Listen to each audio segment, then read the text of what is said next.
Então tá, minha gente, a gente está aqui mais uma vez para mais um H2O, para a gente bater um papo aqui sobre a Palavra de Deus e aprendermos juntos um pouquinho mais sobre ela, sobre o que Deus requer da gente, como nos relacionarmos com Deus, ok?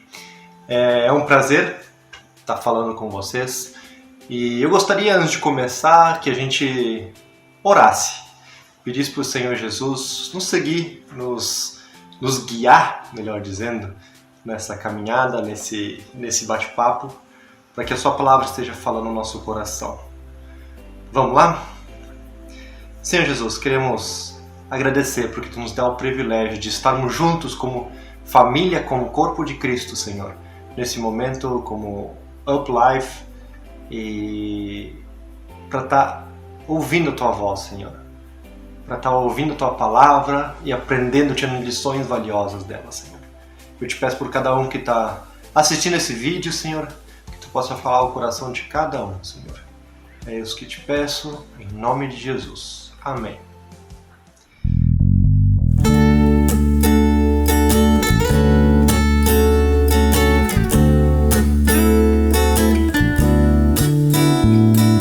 Calmo, sereno e tranquilo, sinto descanso nesse viver.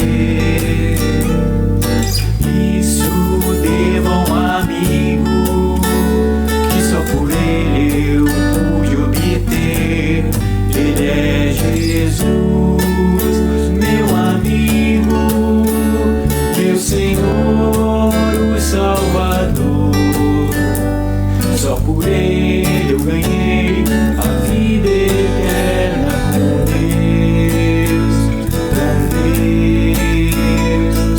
Triste foi sua história, levando a cruz sem pecado algum.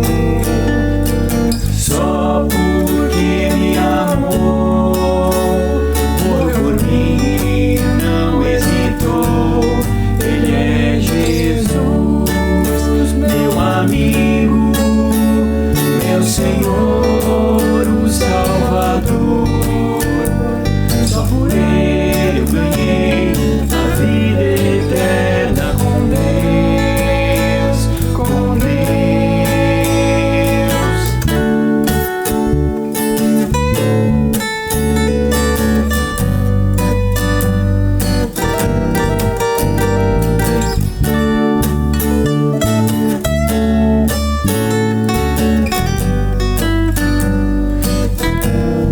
Ele é Jesus, meu amigo, meu Senhor, o Salvador. Só por ele eu ganhei a vida eterna com Deus, com Deus, com Deus.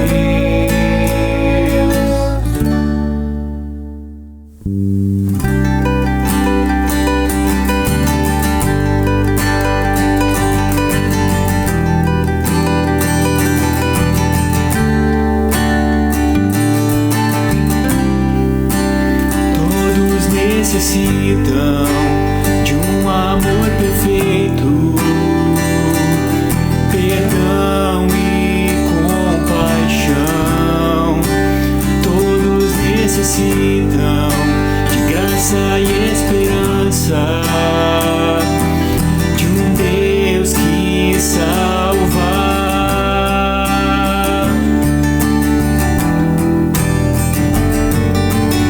Cristo move as montanhas e tem poder para salvar, tem poder para salvar, para sempre, autor da salvação. Jesus a morte venceu, sobre a morte venceu.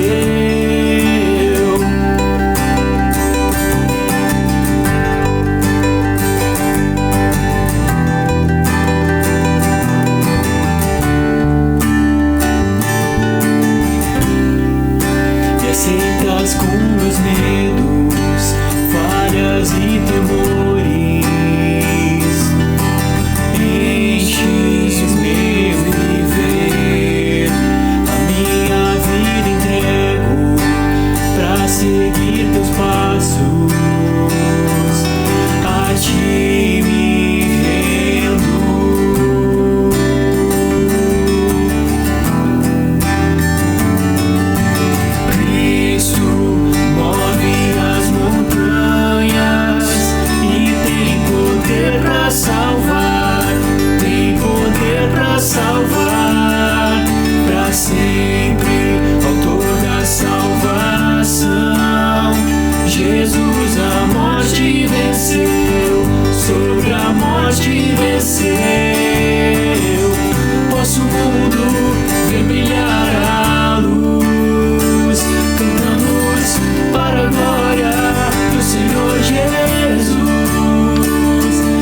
move as montanhas e tem poder pra salvar, tem poder pra salvar, pra sempre, autor da salvação.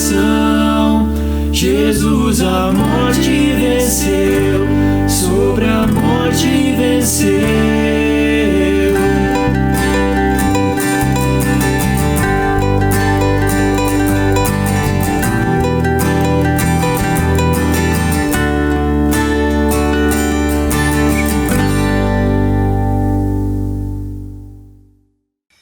Beleza, gente. Eu quero começar fazendo tu imaginar um cenário. Tu tá ali sentado assistindo televisão ou olhando ali notícias durante a quarentena, né? E tu escuta na televisão, ali no noticiário, de que o presidente da República exonerou, não o ministro dessa vez, mas um embaixador do Brasil nos Estados Unidos. E tu fica ali atento e tu tá tão compenetrado naquela notícia que tu não percebe que teu celular tá tocando já faz algum tempo, e até que tu te liga e vai lá pegar o celular, e quando tu pega o celular para atender, tu olha assim, é um número que tu não conhece, e quando tu atende, para tua surpresa, algo que tu nunca imaginava na tua vida, quem é que tá te ligando? O próprio presidente da República. Sabe o que ele quer? Ele tá te convidando para assumir a posição de embaixador brasileiro nos Estados Unidos. O que tu acha? Talvez com isso vai vir um monte de perguntas na tua mente na hora da conversa, tipo, eu? Por que eu? Por que não alguém outro? Talvez que privilégio que eu tô tendo, ou ao mesmo tempo não, né? Quem eu sou? Eu não tenho condições de assumir uma posição como essa, e o que eu fiz, né? Talvez nenhum de nós nos enquadraríamos numa situação como essa. O que eu fiz para que você me procurasse, né? O que eu tenho que fazer? Qual é a minha função, na verdade? O que eu teria que fazer? Né? E na verdade eu sei que isso nunca vai acontecer, pelo menos, né, na situação que nós estamos hoje, e eu imagino que nenhum de nós se enquadra num perfil para ser um embaixador hoje. Mas na verdade eu quero comentar contigo e conversar contigo hoje sobre algo parecido. Na verdade, tu tem um chamado. Alguém te liga. Alguém entrou em contato contigo e te fez um chamado. E essa pessoa não é simplesmente o presidente da República, como se fosse algo simples. Ele tem muito mais autoridade do que um presidente da República. Ele é o criador do céu e da terra.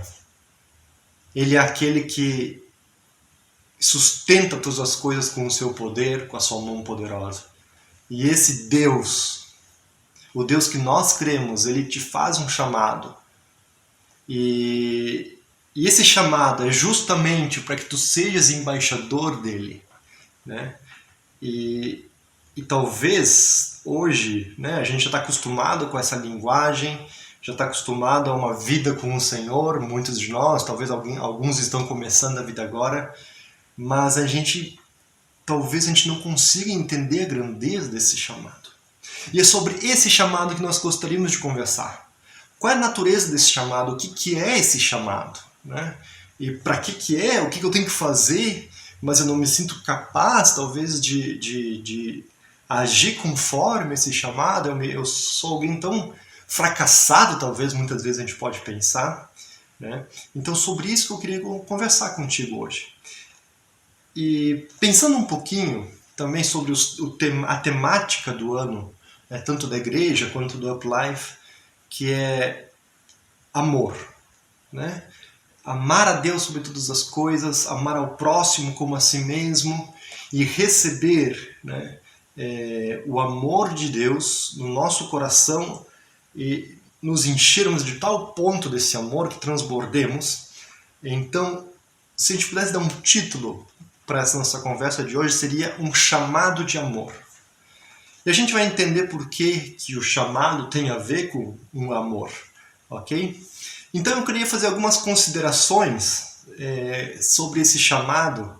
E a primeira questão é: que chamado é esse?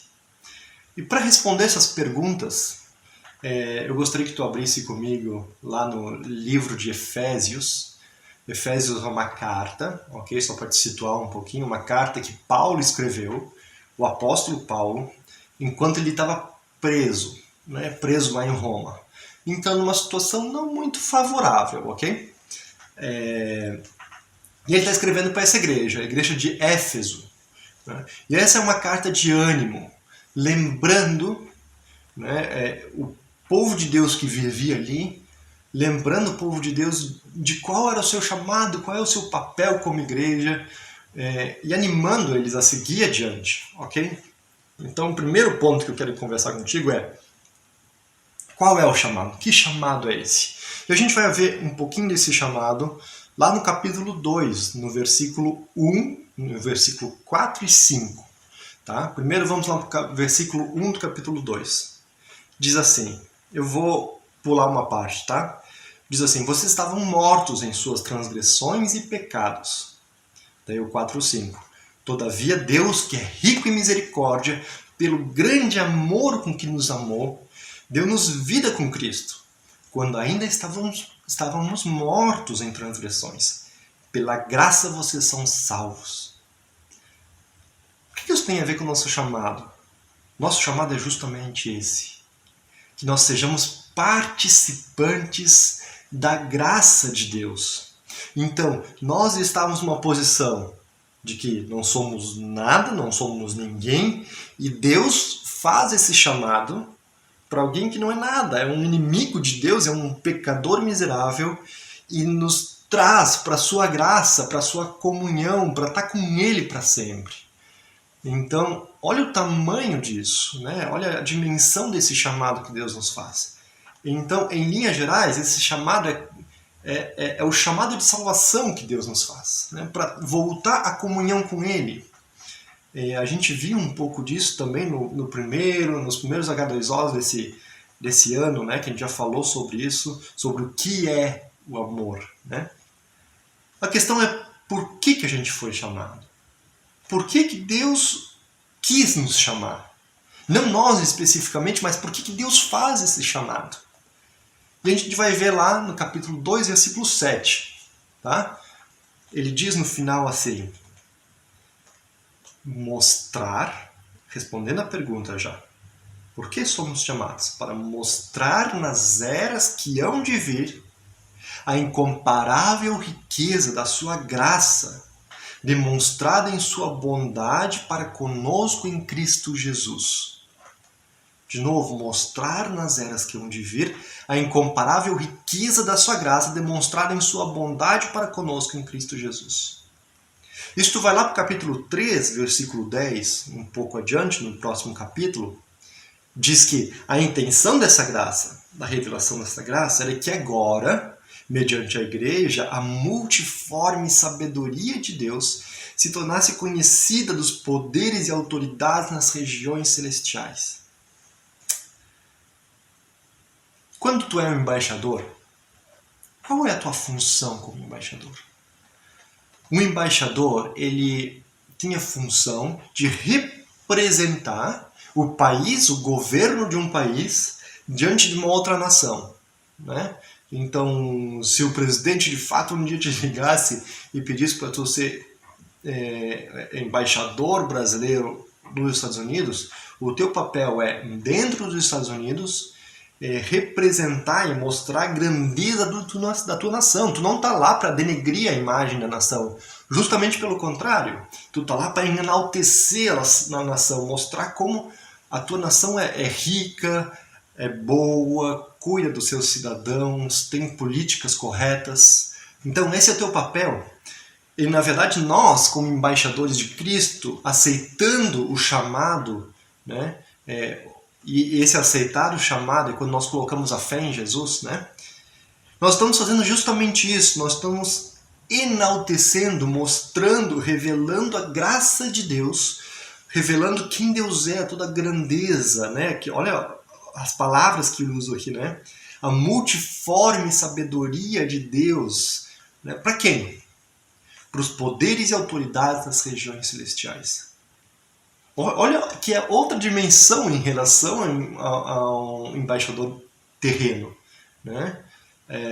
Não é para um país, não são para as pessoas, é para os poderes e autoridades nas regiões celestiais. É algo muito maior, né? Muito mais relevante e algo eterno.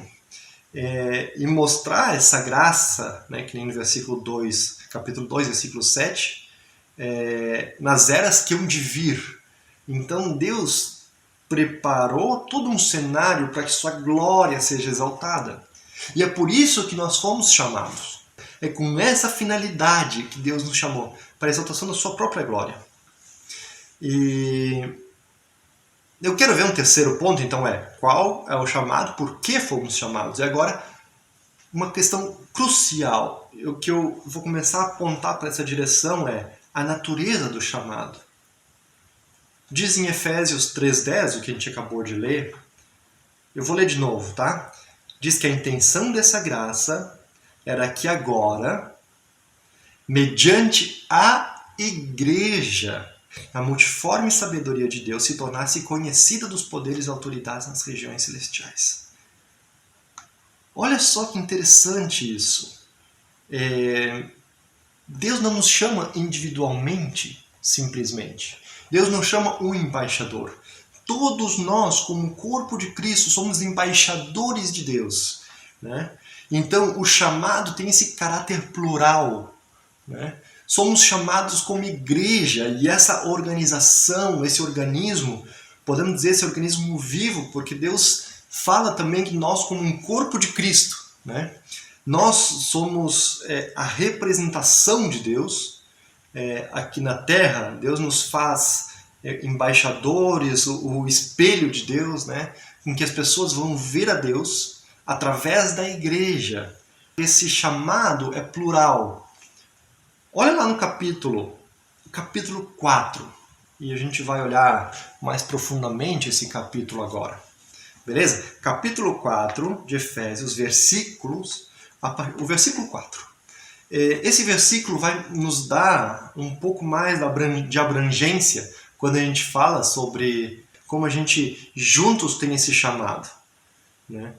E Paulo fala assim, versículo 4 do capítulo 4. Pois há um só corpo, não somos diferentes corpos, um só Espírito, assim como a esperança para a qual fomos chamados é uma só.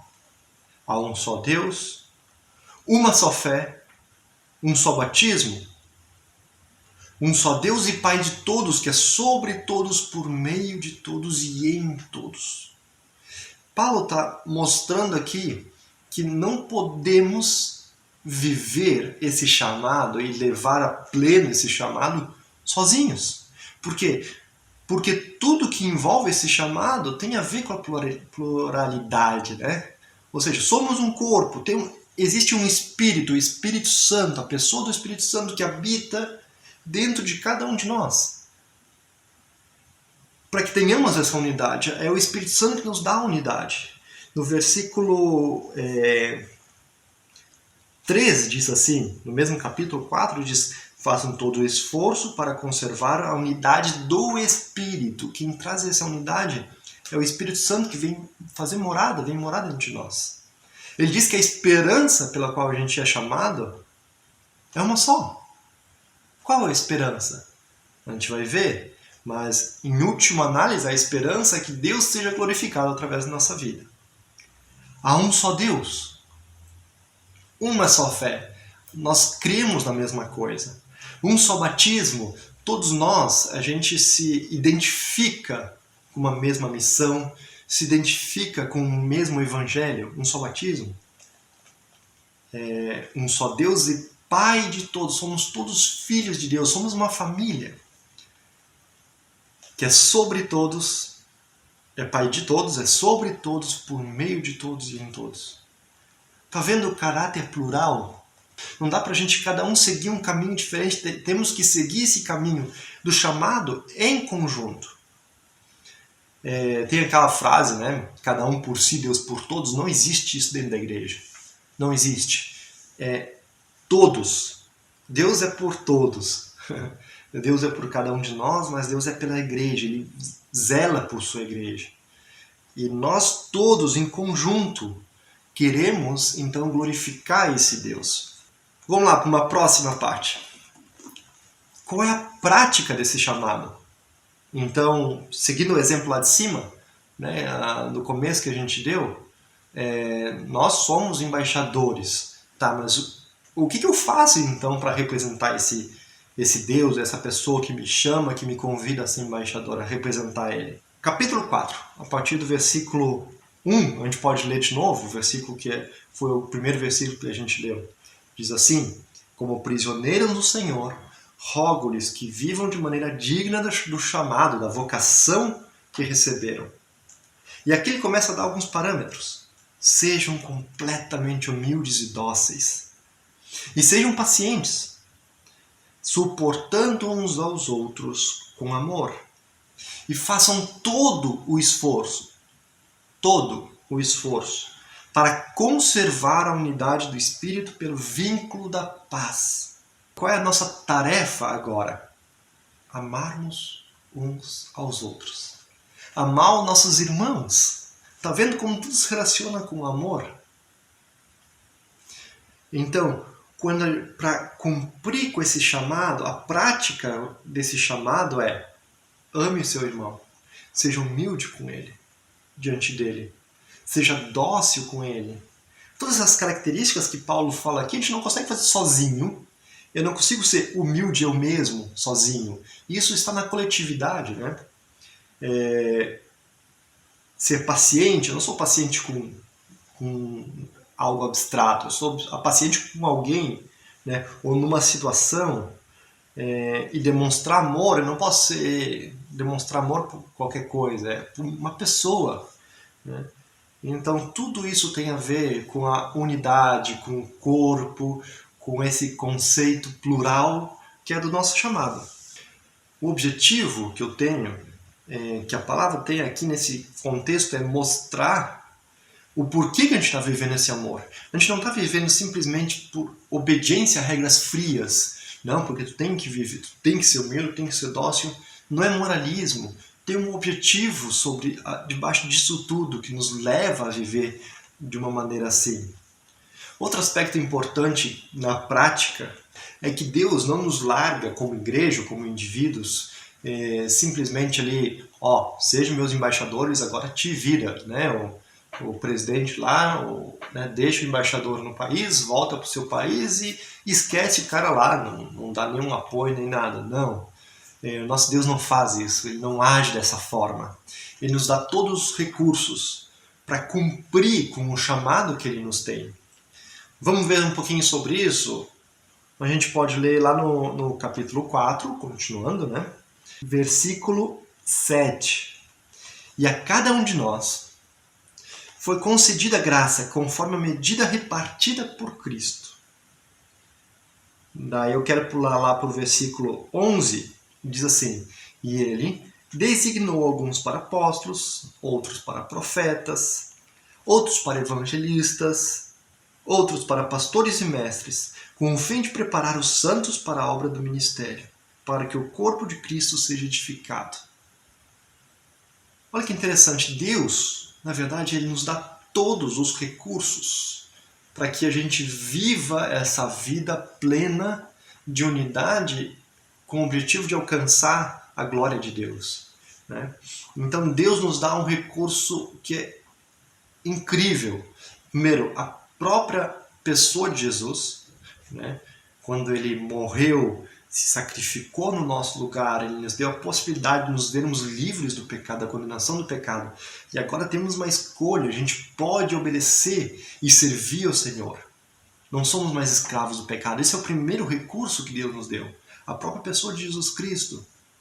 Outro recurso é a pessoa do Espírito Santo, porque a pessoa do Espírito Santo, primeiro, ele nos capacita a vencermos o pecado, né? Nos dá o poder e também nos dá os recursos para que cumpramos dentro da igreja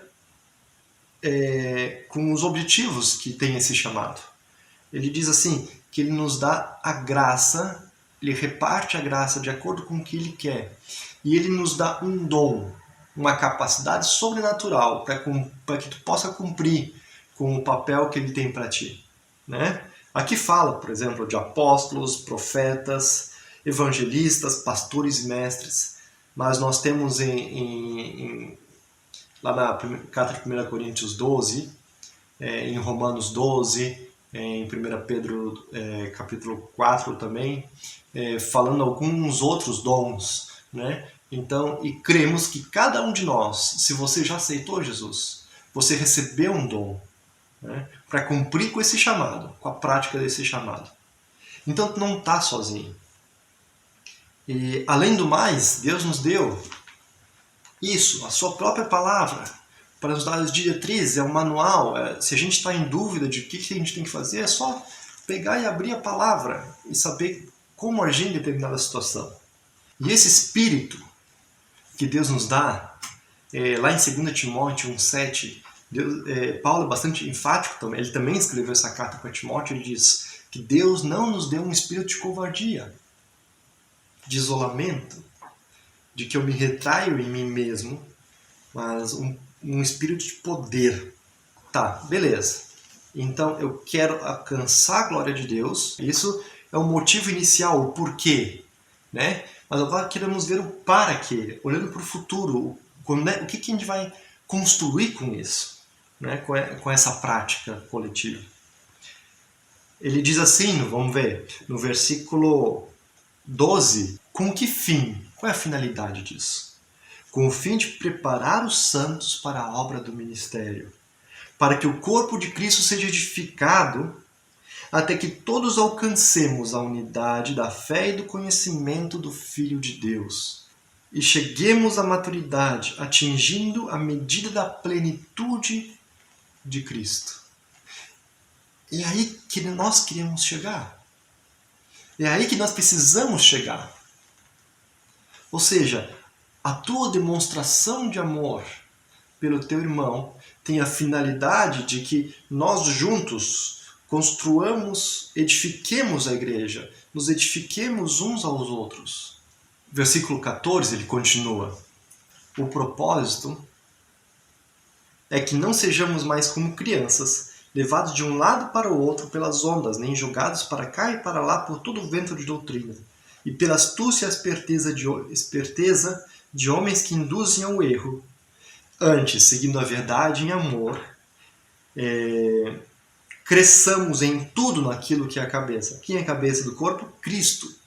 Dele, todo o corpo, ajustado e unido pelo auxílio de todas as juntas, cresce e edifica-se a si mesmo em amor, na medida que cada parte realiza a sua função. Concluindo essa parte, então o fato é, quando tu, meu querido, quando tu jovem, quando tu cumpre o teu papel dentro da igreja, não estou falando das quatro paredes, mas quando tu é humilde, quando tu é dócil, quando tu serve para a edificação do teu irmão, quando tu zela e cuida do teu irmão, edifica ele, tu está então cumprindo e levando a igreja a cumprir com o seu chamado. Qual é o chamado? De fazer a graça, a multiforme sabedoria e a bondade de Deus conhecidos dos poderes e autoridades nas regiões celestiais, nas eras que hão de vir. Que incrível, né? A gente pensa que quando eu trago uma palavra para o meu irmão, né? É uma coisa tão pequena. Quando eu consolo meu irmão, uma coisa tão pequena. Não. Quando tu consola o teu irmão, tu está trabalhando em unidade com o restante da igreja para fazer o nome de Deus conhecido, o nome de Deus grande. Numa esfera que vai além do nosso próprio tempo, que vai além do nosso próprio mundo. Tu está dando uma mensagem para os seres celestiais, isso é anjos e demônios, mostrando o meu Deus é grande. E ele é bom, ele é perfeito. Olha só, algo que parece tão pequeno tem um fim tão grande, tão sublime. Então, o que a gente viu? Qual é o chamado? Chamado a me juntar a essa graça de Deus. O propósito é revelar o nome do Senhor. A natureza desse propósito é uma natureza coletiva, plural. Somos igreja, temos que fazer isso juntos, não podemos viver separados. A prática é justamente as atitudes que vão nos ajudar nessa unidade, né? Viver em humildade, buscando a paz, buscando a edificação do próximo. O propósito de tudo que fazemos é que a igreja seja edificada. Essa casa de Deus seja edificada. E essa casa como um todo vai representar então a glória de Deus e vai mostrar a glória de Deus, né? Porque ele fala na igreja. A intenção dessa graça era que agora, mediante a igreja, a multiforme sabedoria de Deus se tornasse conhecida, né? Então esse é o propósito de todas as nossas atitudes de amor, de vínculo. Para terminar, eu quero contar duas histórias que eu entendo que são de pessoas que entenderam a sua função no corpo, entenderam que não podem fazer as coisas sozinhos, entenderam que tem uma função, que não pode se colocar de lado simplesmente assistir as coisas de fora, que é parte importante dessa missão de fazer o nome de Deus engrandecido. Uma é o próprio apóstolo Paulo, né? Tem um trecho em 2 Coríntios que eu acho fenomenal, né? Que mostra a entrega de Paulo aos seus irmãos, né? Como ele se entregava de corpo e alma, né?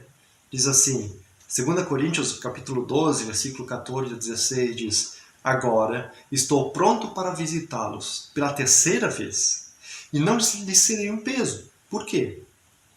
Porque o que desejo não são os seus bens, mas vocês mesmos. Além disso, os filhos não devem ajuntar riquezas para os pais, mas os pais para os filhos. Assim, de boa vontade, por amor de vocês, gastarei tudo que tenho e também me desgastarei pessoalmente. Olha a visão de Paulo. Gastarei tudo que tenho.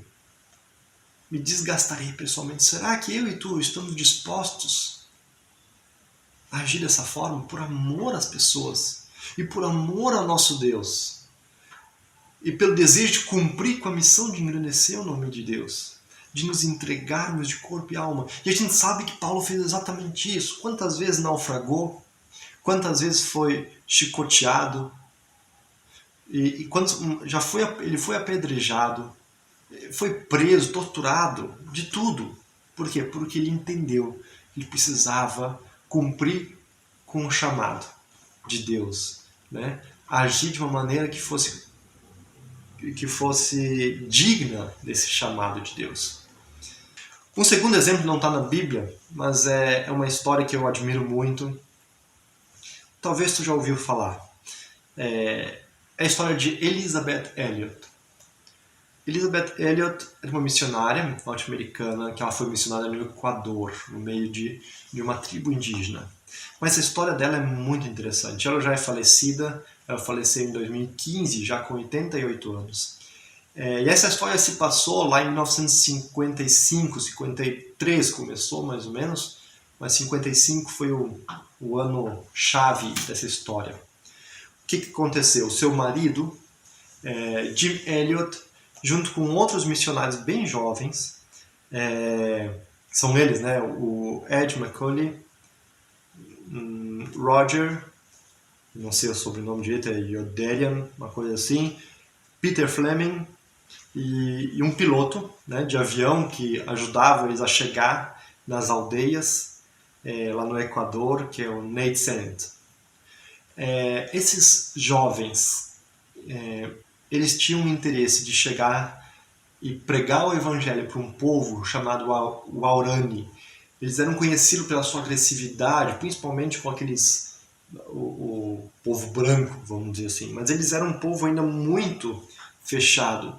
Então, esses jovens, eles sentiram do Senhor o desejo de buscar fazer contato e pregar o evangelho para essa tribo.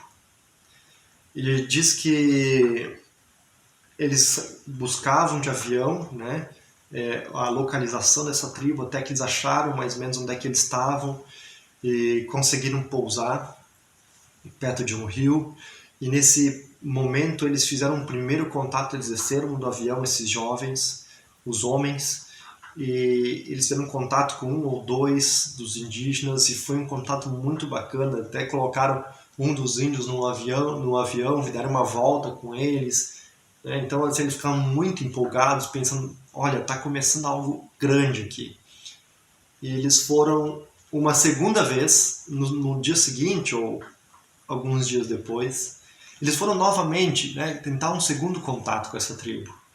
Mas eles não sabiam de umas rivalidades e mentiras que aconteciam dentro da tribo, e que o nome deles foi difamado dentro da tribo, dizendo que eles eles não eram amigos, em resumo. Aqui aconteceu, no fim das contas, é que esses 5 amigos, eles foram mortos, né, por lanças desses índios, né? E diz que eles tinham armas e eles decidiram não revidar e não se proteger, né, não atirar. Então eles foram mortos por esses índios. E, na verdade, o exemplo que eu queria dar é da Elizabeth Elliot, que é a esposa do Jim Elliot. E o interessante é que essas mulheres entenderam o chamado delas, entenderam que elas estavam fazendo parte do grande plano de Deus, junto com o restante da igreja, que no caso aqui eram seus maridos, e que Deus havia começado algo através da vida dos seus maridos naquela tribo. E essas mulheres, elas podiam ter voltado para os Estados Unidos, porque agora eram viúvas, e a Elizabeth Elliot, ela tinha uma filha de 10 meses, recém-nascida. Mas elas decidiram seguir com o propósito que Deus tinha colocado no coração deles. Então, elas ficaram na base onde é que eles moravam, elas continuaram trabalhando e buscando oportunidade para se aproximar dessa tribo. Então, elas tiveram a oportunidade de conhecer 2 mulheres que fugiram, que saíram dessa tribo, e com essas 2 mulheres elas conseguiram entrar na tribo. No final, para encurtar a história, elas começaram a morar dentro dessa tribo, e muitas das pessoas dessa tribo conheceram o Senhor Jesus. E a história dos Waorani, ou os Aucas, como eram conhecidos também, mudou completamente. Era agora uma tribo que conhecia o Senhor. Eles viviam de vingança, de matança antes, um matando o outro, e estava destinado à extinção dessa tribo. Mas Deus entrou através da vida dessa mulher e desses homens também que começaram o ministério, entrou nessa tribo e transformou a vida deles. Eu tive o privilégio de escutar um desses índios, né, pessoalmente, lá na Argentina, hoje já com, não sei, imagino que devia ter seus 90 e poucos anos. E é algo muito incrível, né? Escutar um testemunho desse. Era um daqueles que estava no momento do assassinato desses missionários. Então todos eles, os que estavam ali, inclusive o cara que matou o Jim Elliot, ele se converteu e também pediu perdão para a família e tudo mais. Foi algo incrível. Mas eu quero marcar mais uma vez a vida da Elizabeth Elliot, né? Que entendeu, junto com as outras missionárias, que ela tinha um papel de glorificar o nome do Senhor Jesus. E eu entendo que o nome do Senhor Jesus foi grandemente exaltado nesse momento ali. E minha pergunta é: estamos vivendo de maneira digna do chamado que Deus nos deu? Estamos cumprindo com a missão que Ele nos deu? Em amor por nossos irmãos, mas objetivando a glória de Deus? Então eu espero que sim. E eu quero finalizar mesmo agora, fazendo uma oração. E essa oração está escrita nesse mesmo texto.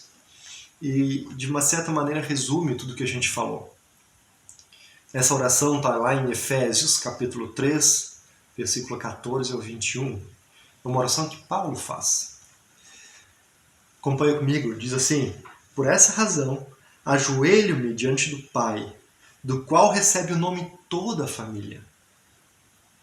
Nos céus e na terra, oro para que, com suas gloriosas riquezas, Ele os fortaleça no íntimo do seu ser, com poder, por meio de seu Espírito, para que Cristo habite no coração de vocês mediante a fé. E oro para que, estando arraigados e alicerçados em amor, vocês possam, juntamente com todos os santos, compreender a largura, o comprimento, a altura e a profundidade, e conhecer o amor de Cristo, que excede todo conhecimento, para que vocês sejam cheios de toda a plenitude de Deus. Aquele que é capaz de fazer infinitamente mais do que tudo o que pedimos ou pensamos, de acordo com o seu poder que atua em nós. A Ele seja a glória na Igreja e em Cristo Jesus, por todas as gerações, para todo sempre. Amém. Como pergunta, para a gente conversar um pouquinho agora nos nossos GPS, eu queria deixar uma pergunta. Como nós, como indivíduos, né, como cristãos, ou como GPS talvez, podemos ser instrumentos de Deus para edificar a igreja? Que atitudes eu preciso tomar para edificar a igreja? Talvez baseado no que Paulo já diz aqui, mas sendo um pouquinho mais prático, na igreja Conde, entendendo que minha igreja não é só o GPS, minha igreja não é só o H2O, minha igreja não é o Up Life, só desculpa, minha igreja é Conde Criança, minha igreja é Up Teens, né? Minha igreja são os anciãos, são aqueles da terceira idade, são as mulheres, homens, os haitianos, são tudo igreja. E como é que nós podemos servir ao Senhor para edificar essa igreja? Beleza? Então fica aí um tempo para a gente poder bater esse papo, ok? Deus abençoe e até a próxima.